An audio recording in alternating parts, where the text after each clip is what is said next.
Hello friends, hi అందరికీ. ముందుగా welcome to formula of music channel. ఈరోజు ఈ ఫార్ములా ఆఫ్ మ్యూజిక్ ఛానల్లో ముందుగా మనం రెండు రాగాలు, వాటి భావాలు, వాటి ఉపయోగాలు చెప్పుకోవడం జరిగింది. తర్వాత మనం సరళి స్వరాస్ చెప్పుకోవడం జరిగింది. సరళి స్వరాస్లో కూడా ఇంపార్టెంట్ ఏవో అవే చెప్పుకోవడం జరిగింది. ఇప్పుడు ఈరోజు మనం చెప్పుకోబోయే క్లాస్ ఏంటంటే జంట స్వరాసు ప్లే చేయాల్సిన విధానం, నేర్చుకోవాల్సినటువంటి విధానం ఏంటి, అది ఎలాగా.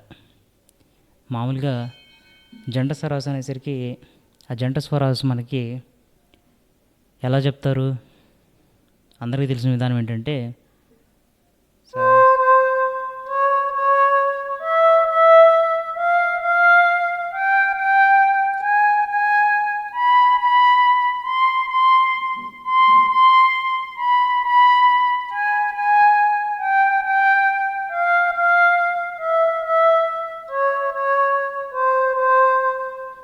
ఇది మామూలుగా 100కి 90 మంది చెప్పుకునే విధానం ఇది.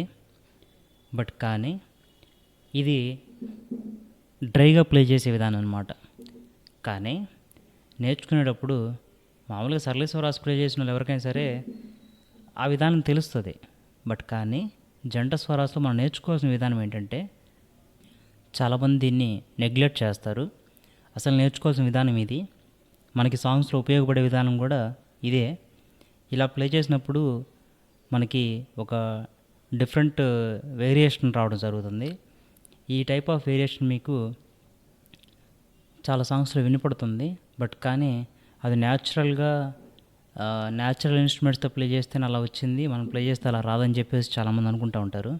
బట్ కానీ అది కూడా కీబోర్డ్లో పలికించే విధానం ఈరోజు మీకు చెప్పబోతున్నాను. అందరూ బాగా గమనించండి. ఇది కూడా నేను మాయా మాలవ గౌల రాగంలోనే చెప్తున్నాను మీకు.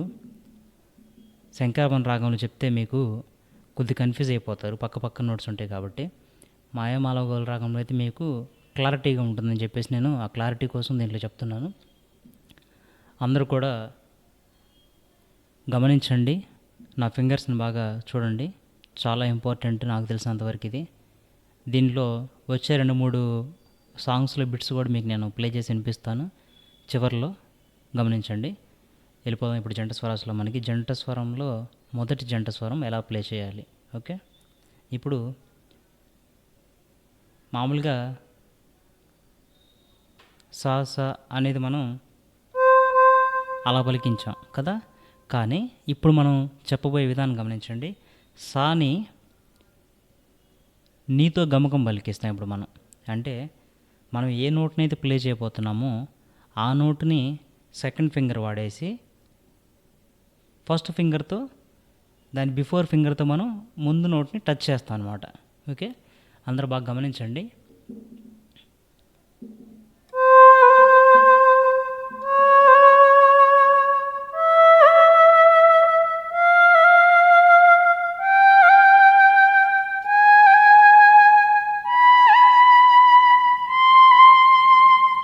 ఇది ఆరోహణ.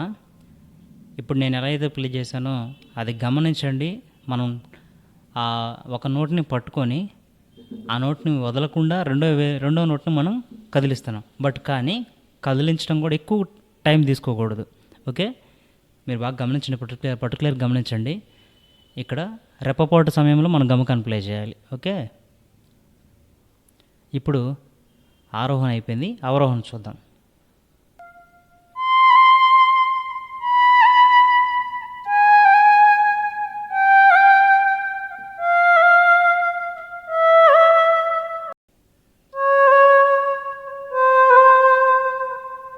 ఓకే, ఇదన్నమాట మనం జంట స్వరాన్ని ప్లే చేయాల్సిన విధానం. మీరు కూడా ఇలాగే ప్రాక్టీస్ చేయండి. దీనివల్ల మీకు చాలా యూజ్ ఉంటుంది. ఇది మొదటి జంట స్వరం అన్నమాట. రెండవ జంట స్వరం వచ్చేసరికి ఎలా వస్తుందో మీకు ఇప్పుడు చెప్తాను చూడండి. రెండవ జంట స్వరం అంటే ఏం లేదు, మామూలుగా ఇప్పుడు ఒక్కసారి మనం గమకాన్ని ప్లే చేసాం, కానీ ఇప్పుడు 2 సార్లు గమకాన్ని ప్లే చేయాలి.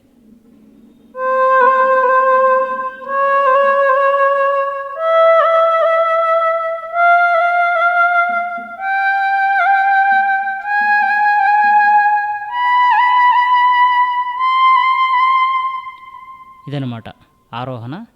ఇప్పుడు అలాగే అవరోహణ కూడా వద్దాం చూడండి.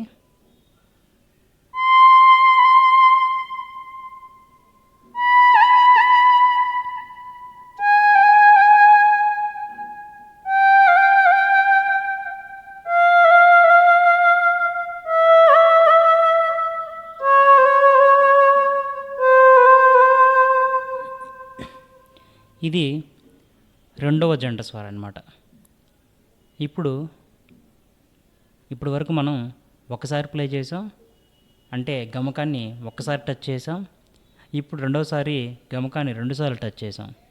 ఇప్పుడు మూడవ స్వరం అంటే ఏముంది, మొదటి స్వరానికి ఒకసారి ప్లే చేసాం, రెండవ స్వరానికి 2 సార్లు ప్లే చేసాం, మూడో స్వరానికి 3 సార్లు ప్లే చేస్తాం. ఈజీ స్టెప్పే, మీరు కొత్తగా మళ్ళీ నోటేషన్ చూసి ప్లే చేయాల్సిన అవసరం అయితే ఏం లేదు. కాకపోతే కొద్దిగా కాన్సన్ట్రేషన్ పెట్టేసి ప్లే చేస్తే మీరు ఈజీగా ప్లే చేయొచ్చు. ఓకేనా? ఇప్పుడు మూడవ ఎక్సర్సైజ్ చూద్దాం చూడండి ఒకసారి జంట స్వరాలు.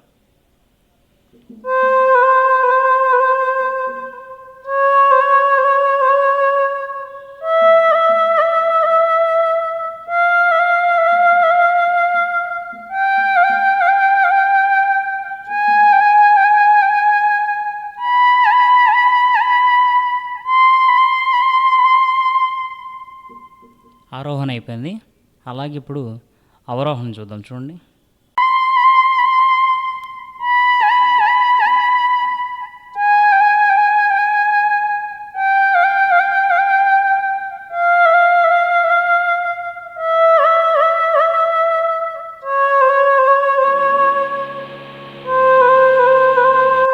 ఇది అవరోహణ అన్నమాట. ఇలా 3 స్పీడ్స్లో కూడా ప్లే చేయడం నేర్చుకోండి. ఫస్ట్ నిదానంగా స్టార్ట్ చేయండి, తర్వాత కొంచెం స్పీడ్ పెంచండి, ఆ తర్వాత ఇంకొంచెం స్పీడ్ పెంచండి. ఇది చాలా ఇంపార్టెంట్ ఎక్సర్సైజ్. అందరూ కూడా కొంచెం కాన్సన్ట్రేషన్తో ప్రాక్టీస్ చేయండి, చాలా ఈజీగా వస్తుంది. ఓకే, నెక్స్ట్ వీడియోలో కలుసుకుందాం. అందరికీ థ్యాంక్ యూ, ధన్యవాదాలు.